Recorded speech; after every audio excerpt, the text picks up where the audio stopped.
आइए जानते हैं आज भृगु संहिता द्वारा यहाँ पर ग्रहों के जो अवस्था होती है वो कितने प्रकार के होते हैं और वो अवस्था कैसे बनते हैं अथवा उस अवस्था को कैसे जान सकते हैं वो बतलाते हैं। आइए सुनिएगा।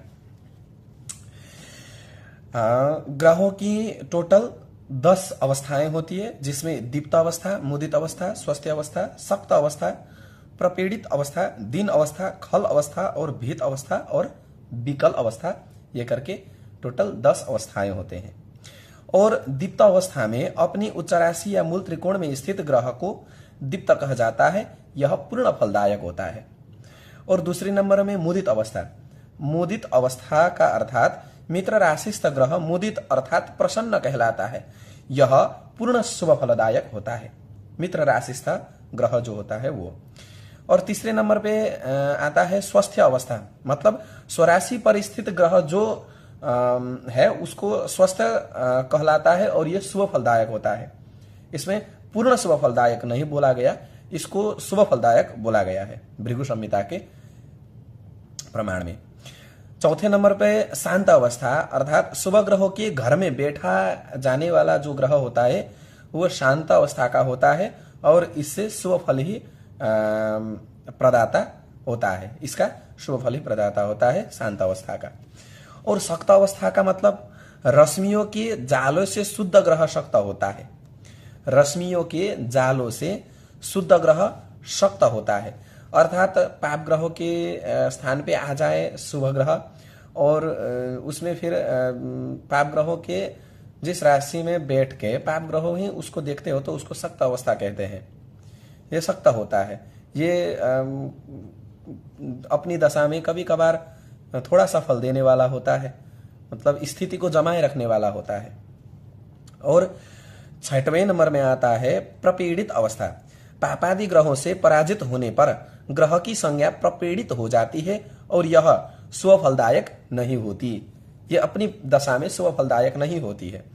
और 7वें नंबर में दीन अवस्था। कोई ग्रह जब शत्रु राशि का या शत्रु नवमांश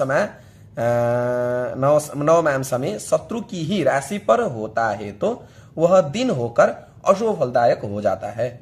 मतलब दीन मतलब दुखी होकर। दिन का मतलब दिन 2 प्रकार से जाने जाते हैं, एक दिन होता है, एक दिन होता है। दिन का मतलब होता है दिवस, जो दिनों दिन ये आइतवार, मंगलवार जैसे रविवार, सोमवार होता है ना बार के हिसाब से, मतलब वो वाला दिन।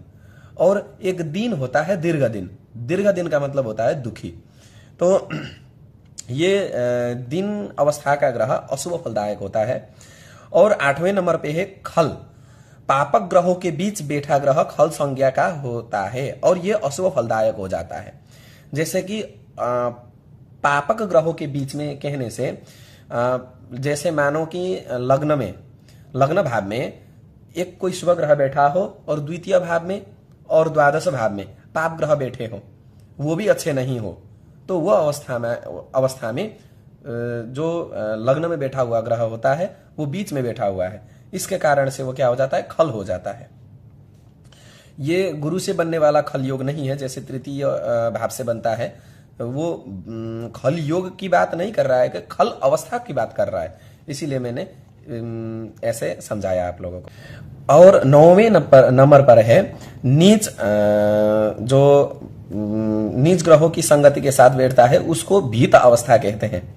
और भीत अवस्था में नीच ग्रहों की संगति या संगत से या साथ में ग्रह बैठता है तो भीत अवस्था बन जाता है और ये अशुभ फलदायक होता है।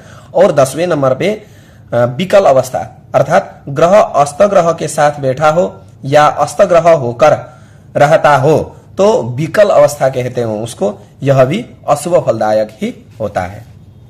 और इसमें कहाँ तक शुभ फलदायक होता है और कहाँ से अशुभ फलदायक होता है ये जाने तो सीरियली आते जाए तो दीप्त अवस्था, मुदित अवस्था, स्वस्थ अवस्था और शांत अवस्था ये प्रॉपरली शुभ फलदायक होते हैं। ऊपर के 2 ये पूर्ण शुभ फलदायक होते हैं और जो नीचे के 2 हैं वो शुभ फलदायक होते हैं केवल। और जो सक्त अवस्था है, सक्त अवस्था में उसकी अवस्था जानकर, उसकी अवस्था को जानकर वहां पर शुभ फल या अशुभ फल बताना चाहिए। वो मतलब तटस्थ अवस्था से चलता है। वहां से नीचे 6 से 10 तक 5 अवस्था में ग्रहों अशुभ फल देते हैं। अब ये अशुभ फल देते हैं या शुभ फल देते हैं, ये भी विचार करके बोलना चाहिए उसमें, कि सभी अवस्था में अशुभ फल ही देते हैं ये भी जरूरी नहीं। आज के लिए इतना ही। हर हर महादेव। राधे राधे।